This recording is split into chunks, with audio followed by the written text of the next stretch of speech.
नमस्कार मंडळी, कसे आहेत सगळे? मजेत ना? दीपाली रेसिपी या चॅनलमध्ये तुम्हा सर्वांचं खूप खूप स्वागत आहे.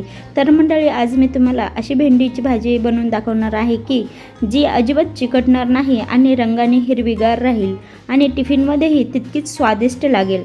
अनेक जण म्हणतात भेंडीची भाजी करताना ती चिकट होते किंवा काळी पडते, पण आज मी तुम्हाला काही सोप्या अशा टिप्स सांगणार आहे ज्यामुळे हा त्रास कायमचा संपेल.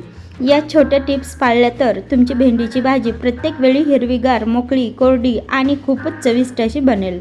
चला आता वेळ न घालवता या सोप्या आणि स्वादिष्ट रेसिपीला सुरुवात करूया. व्हिडिओ शेवटपर्यंत नक्की पहा, कारण मी शेवटी काही टिप्स सांगणार आहे जी तुमची भेंडी नेहमीच परफेक्ट अशी बनेल.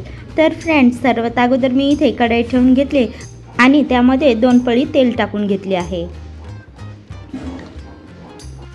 तेल थोडेसे गरम झाल्याच्या नंतर इथे मी 1/2 टीस्पून मोहरी टाकून घेतली आहे.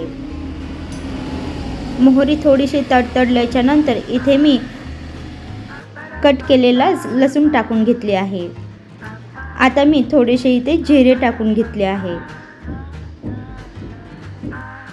आता लसूण थोडासा लाल होऊ द्यायचा आहे. लसूण थोडासा मऊ पडल्याच्या नंतर इथे मी स्वच्छ अशी धुवून घेतलेली आणि कट करून घेतलेली कोथिंबीर टाकून घेतली आहे. आता कोथिंबीर थोडीशी परतून झाल्याच्या नंतर इथे मी मीडियम साईजचा कट केलेला बारीक चिरून घेतलेला कांदा टाकून घेतले आहे. आता हा कांदा लाल होईल तोपर्यंत छान असा परतून घ्यायचा आहे. तर हा कांदा 1 ते 1.5 मिनिट असा छान असा परतून घ्यायचा आहे. कांदा थोडासा लवकर परतून घेण्यासाठी त्यामध्ये आपण चवीप्रमाणे मीठ टाकून घ्यायचं आहे. तर अशा प्रकारे मी इथे मीठ टाकून घेतले आणि परत एकदा कांदा छान असा परतून घेते. कांदा थोडासा परतल्याच्या नंतर आता स्वच्छ धुलेला असा कढीपत्ता टाकून घ्यायचा आहे. कढीपत्त्याने आपल्या भेंडीचा स्वाद खूप छान असा लागतो.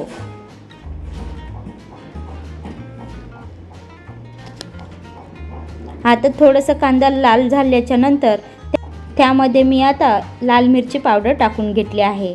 1 ते 1.5 चम्मच लाल मिरची पावडर टाकून घ्यायची आहे. तुम्ही कमी जास्त करू शकता तुमच्या आवडीनुसार. आता त्यामध्ये मी थोडीशी हळद टाकून घेतली आहे. आता हे सर्वचं मिश्रण छान असं परतून घ्यायचं आहे. तर आता मी तुम्हाला काही टिप्स सांगणार आहे. भेंडी कशी धुवायची. भेंडी स्वच्छ धुवून घेतल्याच्या नंतर त्याला कोरडं करून घ्यायचं. त्यानंतर एकसारखे तुकडे करून त्याचे काप करून घ्यायचे, जे की टिफिनसाठी मध्यम आकाराचे तुकडे दिसायला छान असे दिसतात आणि कोरडं केल्यामुळे आपली भेंडी छान अशी बनते. आता मी तुम्हाला काही टिप्स सांगते जेणेकरून तुमची भेंडीची भाजी परफेक्ट अशी बनेल. भेंडी धुवून लगेच कापू नका आणि भेंडी ओली राहू देऊ नका आणि झाकणसुद्धा लावू नका. जास्त आचेवर जळू देऊ नका. चिकटपणा कमी करण्यासाठी भेंडीला मोकळी जागा मिळेल अशी मोठी कढई वापरा, जेणेकरून तुमची भेंडीची भाजी छान अशी बनेल. तर फ्रेंड्स, अशा प्रकारे मी छान असे भेंडीची भाजी परतून घेत आहे. आता ही भेंडीची भाजी 4 ते 5 मिनिट छान अशी परतून घ्यायची आहे. मीडियम गॅसवरती 5 ते 7 मिनिटात ही भाजी बनून तयार होते. तर अशा प्रकारे तुम्ही इथे बघू शकता आपली भेंडीची भाजी आता छानपैकी तयार झाली आहे. बघा, भाजीचा हिरवागार रंग किती सुंदर आणि टिकून आहे आणि भेंडीचे तुकडेही एकमेकांना चिटकलेले नाहीत. अगदी मोकळी, कोरडी आणि टिफिनसाठी परफेक्ट भाजी तयार झाली आहे. या रेसिपीमधल्या काही महत्त्वाच्या टिप्स पुन्हा एकदा लक्षात ठेवा. भेंडी धुवून पूर्णपणे कोरडी करायची. सुरुवातीला झाकण ठेवायचं नाही आणि शेवटीसुद्धा झाकण ठेवायचं नाही, जेणेकरून भेंडीचा कलर अगदी एकदम चेंज होतो आणि काळा पडतो.